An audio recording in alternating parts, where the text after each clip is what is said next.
Welcome to the Envelopes Emmy Contender Series. I'm Yvonne Villarreal. Today we're talking to Hayley Atwell, yay, who plays Margaret Schlegel in TV series Howard's End. Thanks for joining us. Pleasure to be here. I always trip up over that last name, Schlegel. Schlegel. Schlegel. Schlegels. Schlegel.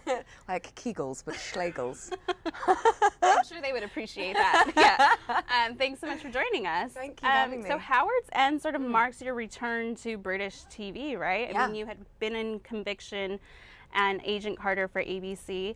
Talk about making the trip back, and were you feeling frustrated by American television, or it just sort of worked out this way? I got the call about Howard's End, and the idea that Kenny Lonergan would be attached to doing something like this, a classic, very English-sounding book, felt really exciting because I thought he's a modern-day, very beloved American playwright and writer, known for things like Manchester by the Sea and very kind of nuanced characterization and realism. So reading his script, it didn't feel like a period drama. It felt like just characters and human beings talking to each other. So there was this vitality behind it that was wonderful to play, because as an actor from the UK and doing lots of work on stage, the writing can, the writing can kind of either the make or break of a piece of storytelling. And he initially was like, I shouldn't be doing this. Yeah, he was like, these are all the reasons why I shouldn't do this. And the producer went, well, interestingly, I think these are all the reasons why you should, that he wouldn't make it reverential or wouldn't have this kind of nostalgic, romantic view of what England was, that certain challenges he found that the plot to have in the book were things that he was going to have to work out, and that challenge actually been one that would make the story kind of come alive for modern day audiences. Talk to us about what it's like to actually see his words on the printed page. Yeah, what detail he brings to a character and Yeah. makes them distinct. It's like a musical score. So if you have 4 or 5 actors in one scene, and it will almost be written in columns, because we're talking over each other as we do, and the kind of finishing each other's sentences as we do with people that we know, and so each character will be written in columns with all these slashes of when the other person's going to come in. So you kind of almost visualize it as the violin comes in here, and then the saxophone's doing something groovy over there, and then the tuba does that crazy thing, but the violin's still doing their own thing, and it's really exciting because it's very technical. But once you do it, and everyone's on top of all the language, it sounds totally natural. And that's the amount of skill that he puts into it, of making words sound like the characters are making it up as they go along. And you have to be real strict with it, right? You Yeah. can't fudge with it. Oh yeah, if there's a comma there and I say it as a statement rather than a follow-on of a thought, then that will be brought up on. Yeah. And I like that. It's like you can't kind of reduce it to yourself and be like, oh, this is who I am. You have to go to it. Every comma is there for a reason, and it makes, when you play it makes sense, and it gives you an indication of where the character is and what they're saying. It sounds kind of very intellectual and technical, but it's quite useful for actors to feel kind of free to make choices. How familiar were you with the book before? I'd only seen the film, Only and seen so the I film. hadn't read the book. And so I read the book, obviously, when we started the adaptation, as a source material. So the art department would say things like, if there are things in the book, descriptions of what you have in your living room or your drawing room that you want to be able to play with in terms of props, then look for them in the book and show us, and we'll make sure they're there. So for were some of Margaret them? Schlegel, I wanted letters and stationery and photographs and books, and Helen, played by Pippa Coulthard, wanted watercolours and shawls and kind of more kind of artistic side of Helen. And then the actor playing Tibby, Alex Lawther, wanted Tibby's fossil collection. Oh my God. Tibby was very into that in the book. So that's present with his microscope, and so you already feel like you're inhabiting a little world. And I would open up desk drawers and find the art department had written letters from Margaret to Aunt Julie and Aunt Julie to Tibby, and you could read them, and they're letters, that they made up. I love that it opens obviously with the reading or writing of the letter, and obviously Margaret reading it. Yeah. Meg, when was the last time you wrote a letter? I wrote a letter this morning. Really? Yeah, I did. I wrote a letter to my friend back in the UK because I'm staying in a hotel, and in the hotel drawer they give you really nice stationery. Wow. So although he'll get it after I've returned, Yeah. which It's I've the mentioned, thought that counts. it's the thought that counts. And I find, and also I have one of my best friends who still lives in Kansas City, where my father's side of the family are from. we've been writing letters to each other since we were about 12. Wow. And so we still do. I mean, they're less infrequent than they're less frequent than they were, but we have our whole kind of lives mapped out in these letters to each other. How do you approach letter writing? Like, are you just saying, this is what I did on my trip? Or like, do you approach it almost like a diary, but to somebody? Yeah, I think with her, it's developed its own distinct voice of two girls, similar to Margaret Schlegel and her sister Helen, navigating their world. You know, but in our circumstances, we're talking about passing our driving test and what college we're going to go to, and what, you know, getting told off by staying out too late from our parents, and like those sort of things. So yeah, you know, maybe what I write to her and the style of it might be different to what I write to someone else. But I think it's so charming. We should bring it back. Yes. Yeah.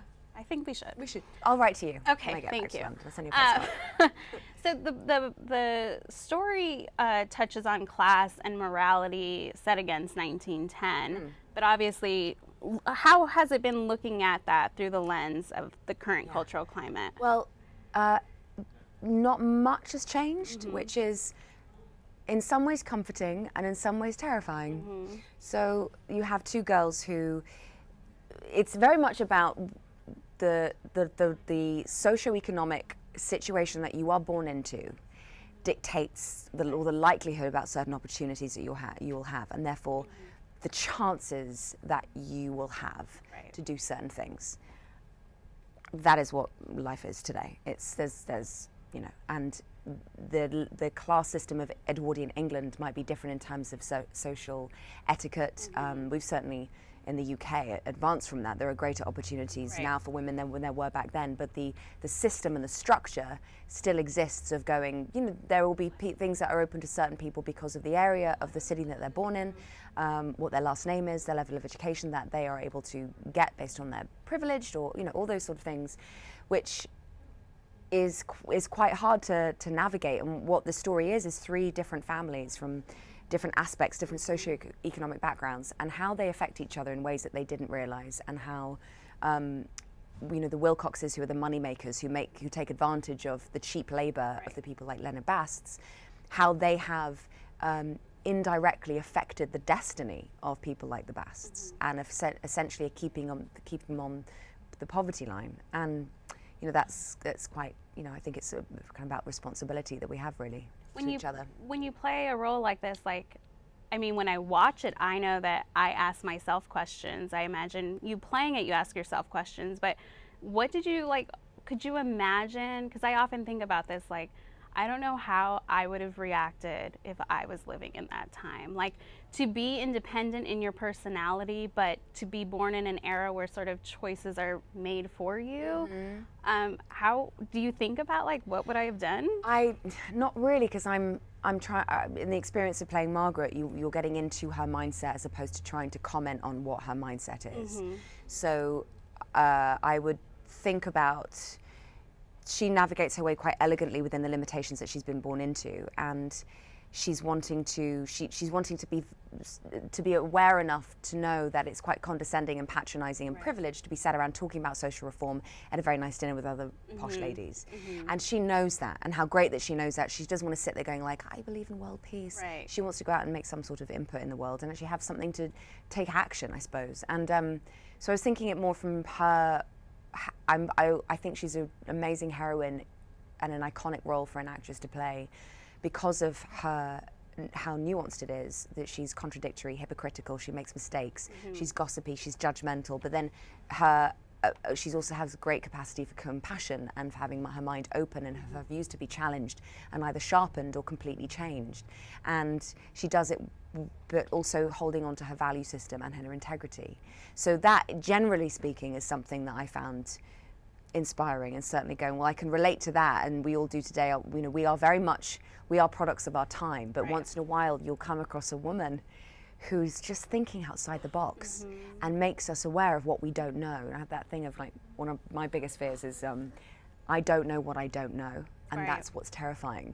So until, like, the climate been changing now with the Me Too movement and the Time's Up movement, of suddenly giving me and other women a vocabulary to go and realize what we were unconscious of. and having this new dialogue where that will hopefully means actual change happens, not just for our industry, but for all industries. And do you feel emboldened and like I can speak up, or is there still that fear of, well, maybe Meryl Streep can speak up, but I don't know if I can? I think it's a tricky one to navigate because obviously media and press will be, as everyone does, comes from their own agenda. So you, as an actor, you're being in a press situation, a public situation, and you're aware that what you say could be taken out of context to be created as a soundbite and to a headline that feeds an agenda of a particular outlet, which might not necessarily be the full picture of what you said and what you intended. Right. So I'm aware of to tread delicately with it, so that if I do say something that's bold and opinionated, that I feel informed, but I'm also open to an honest, intelligent dialogue about it, rather than emotionally react to something that could be ultimately detrimental to what the cause is about. Yeah, so it takes, I think it just takes time. Something, yeah, that we're all sort of Struggling. Yeah, exactly. Well, with this role, you're stepping into one made famous by Emma Thompson. She was in the 1992 film version, and she won an Oscar for it. How intimidating was that for you? It's a weird thing because I didn't feel intimidated. I felt. That's good. You know, when I grew up watching British theatre and these amazing women on stage playing the iconic roles that are available in the canon of classical roles for women. You go, as an actor, you go, I love a bash at that. I'd love to maybe hopefully one day work towards getting the opportunity to do that. And I spoke to Em about it. She's a mentor to me, and she played my mum in something 10 years ago, and she was just so delighted. She was like, you're going to have such fun playing her. She said, just make sure that your mind is sharp. Read books on physics if you need to. Keep your mind, kind of moving forward, because she's so bright, Margaret. And that's kind of how I felt about it. And how great that we get to, for a modern day audience 25 years after the film is made, to go, this is a TV 4-hour adaptation of this book, of this iconic female character, and I'm having a go at it. Did she share stories about what she remembered about making it? Yeah, I mean, she was more like, don't watch what I did. And I think that's kind of a general rule for all actors, is to not kind of get so focused on what someone else has done with it that you don't end up making your own choices, because then you go into impersonation and then it gets wobbly territory, because you're not really holding onto anything apart from what you feel someone else has done. And so yeah, I kind of felt like the material was so good, and Kenny and Hetty MacDonald had such clear visions of how they wanted it to be directed and performed, that you're in kind of safe hands. And I think it was more of the feeling of going, I know I'm in the hands of really good storytelling here. So I felt actually less. It's when you're not sure if the material carries itself. As an actor, you're trying to lift it, and you're trying to drive it, and if it just is pure exposition, it's hard to do anything with.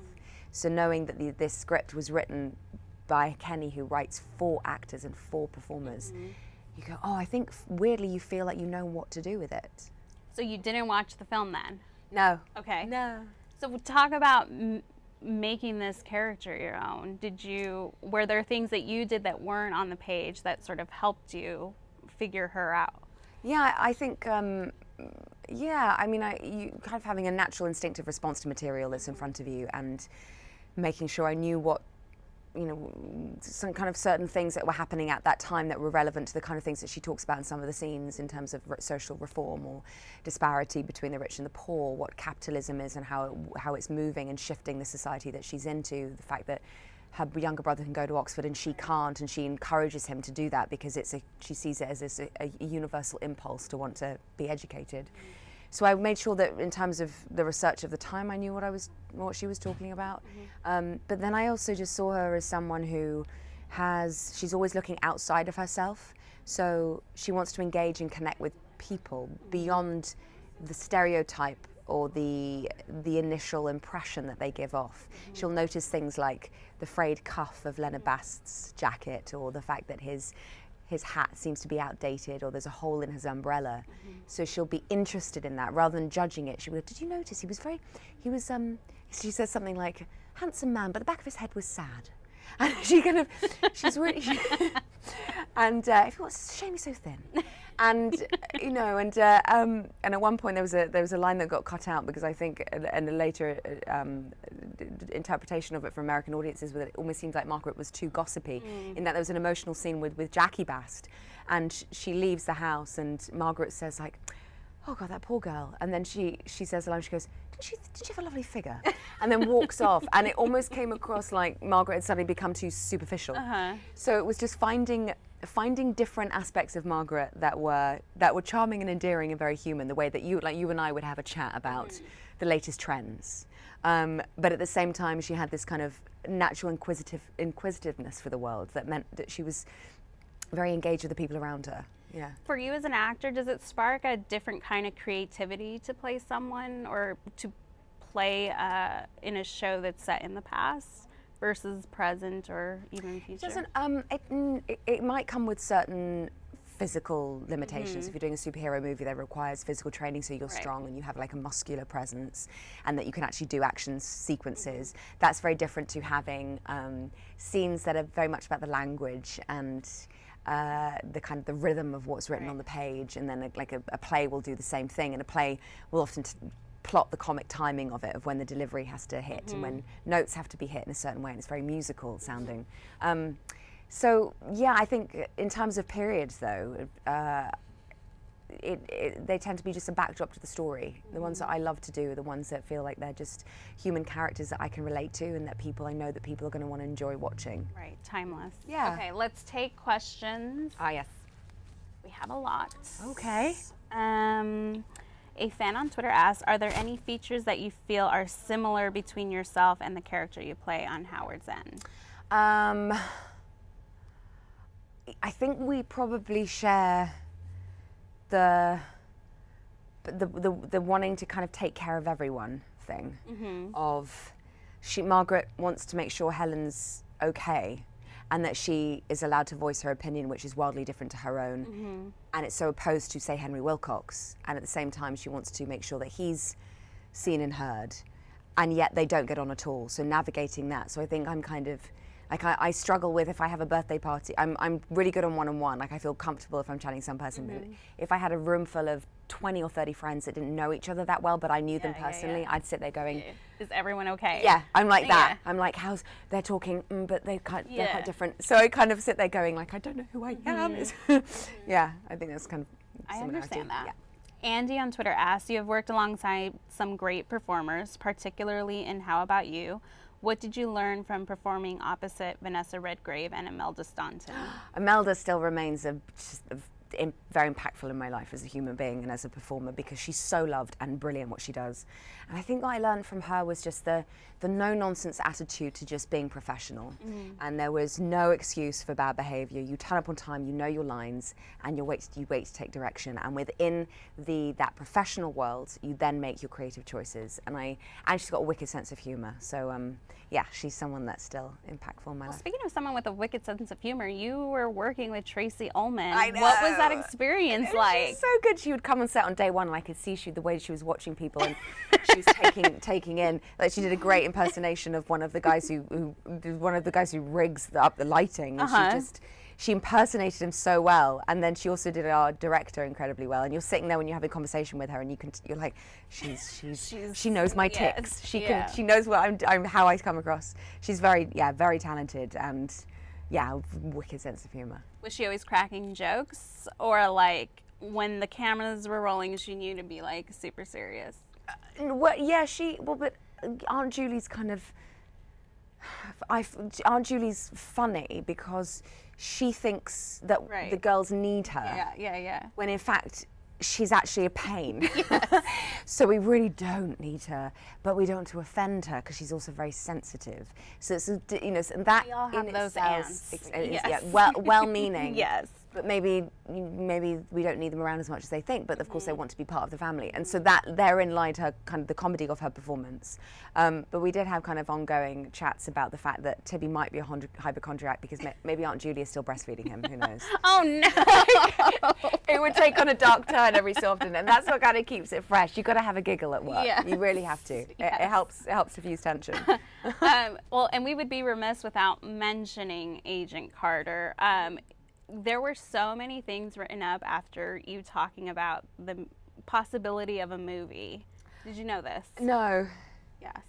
So, I've never do you want to clarify comments? Yeah, I mean, I've never had the conversation with the studio of a Agent Carter movie.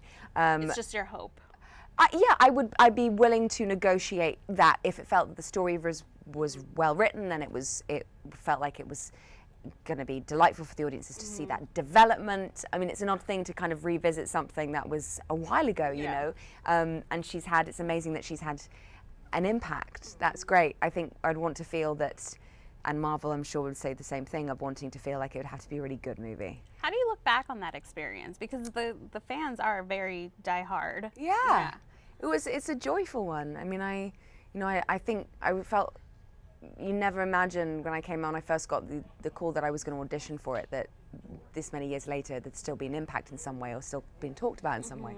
And I had such a good time on it. When people like Louis D'Esposito, vice president of Marvel, a film, and he'd be championing me to have my own show and let me do what I wanted to with it. Like they liked what I brought to it, and I felt like I was very much doing my own thing. And to have that freedom in what is a huge kind of franchise and in an incredibly powerful organization like Marvel, it was just kind of very welcoming, really welcoming feeling. So I loved it, and I thought she was delightful to play. And did she change you? Like, spark something in you? I think that I found out that I can learn lines quickly. So, I mean, of course, I loved what she was and what she stood for. But I think technically, like, to be able to drive myself into the studios every day and to be on this huge soundstage with all these incredible crew working in Los Angeles was an amazing experience. And just to be there long enough to feel like a working actor, and that I was able to pick up changes and be directed quickly and have new directors come in and be shooting on a tight schedule, and to be able to learn new dialogue very quickly, and to be present in the scenes, to be able to bring what it needs to bring for the scene. Like, I learned a lot of what I was capable of, I think. Well, we have another question. Sean on Twitter asks, your character Peggy Carter is very popular in the MCU. Do you think she could ever come back in one of the Avengers movies? I would be delighted. I mean, there's two left, one left? I think so. I'm not the best at this knowledge. Neither am I. I'm really sorry. I don't know as much as you guys do about this. But if yes, you would want to. Yeah, no? Sure. Yeah, if they want to employ me again, sure. Fiona on Facebook asks, what was your favorite part of playing Margaret? What was challenging, and what did you learn from her? What I loved about her was what was also the most challenging about her, which was to be able to follow the subtle nuances and changes throughout this arc. She goes into so many unexpected places, and wanting to make, although we're filming it out of sequence, we wanted the audience to feel that Margaret doesn't know what's happening until it's happened. And so you're having to be very present in each of the scenes and remember, oh, she doesn't know this bit yet, and oh, that's going to be new information to her. So piecing together the many twists and turns of who she is, and then shooting that out of sequence was probably quite challenging. Well, the fans were not privy to this, but you were telling me in the ways in which Sweet Valley High and Clueless were seminal projects in your sort of actor my repertoire. Talk a little bit about that. Well, I just, talking about earlier kind of the American culture in terms of its impact on me as a kid. My father's side of the family are from Kansas City, so I spent my summers there, and they would talk about cheerleading and high school, and I just thought they lived in the Sweet Valley High life. So when I was back at school during the academic year, watching Sweet Valley High and being like, everyone's beautiful and amazing, and it's so cool, and everything's so sunny, and oh my God, and my boyfriend Chad, and like, oh my God, and Todd, and all those guys. And I just had this kind of such a like idealistic idea of what high school was like, and people are like, oh my God, it's so hard. I'm like, but I want it. I want those lockers down long corridors. I want to see who the jocks are and the nerds are, and it just looks so good. It was so cool compared to, London, which everything seems so much smaller. Yeah. But I mean, obviously the reality is very different. Yeah. But yeah, it certainly was my in in terms of kind of American high school culture. We apologize. So we're going to ask some lightning round questions. Okay. So get your brain ready. I'm ready. Last show you binge watched? Wild Wild Country on Netflix. So good, so good. If you could go back and be on any TV show ever, what would it be? 6 Feet Under. A lot of people watch TV to unwind. What do you do to unwind? I do escape rooms. I'm doing one this weekend, in fact. I'm really excited. What do you know now that you wish you knew on your first acting job? Oh, that I can relax because people are not thinking about me as much as I thought they were. That you can imply in life too. Have you ever been fired from an acting job? Haven't yet, thankfully. Maybe you can answer this, maybe not. Which Golden Girls character do you most identify with? Dorothy, Rose, Blanche, or Sophia? Who I think I most, who I want to is Sophia, because I think she's so cool. Yes. And I think she has all the best lines. I think I'm probably more of a Rose. Okay. You know, like endearing and kind of naive, and every so often will say something profound or incredibly naughty. I mean, not that I say things that are profound. I mean, if I did that, I would surprise myself, Right. as I'm sure all the other Golden Girls are surprised when she does. But yeah. That's amazing. I once rescued a dog and I called it B. Arthur. Really? I just want to say that, yeah. That's awesome. Yeah, why did it? It was a beagle, and it was, yeah. The personality just felt like it's B. Arthur? Yeah, exactly. B. Arthur the Beagle for Dorothy, yeah. Well, I feel like that's the only way you can end this, with a beagle and B. Arthur. Thanks so much for joining us. It was a pleasure talking to you. If you want to catch more of our Emmy chats, head over to latimes.com. Thanks.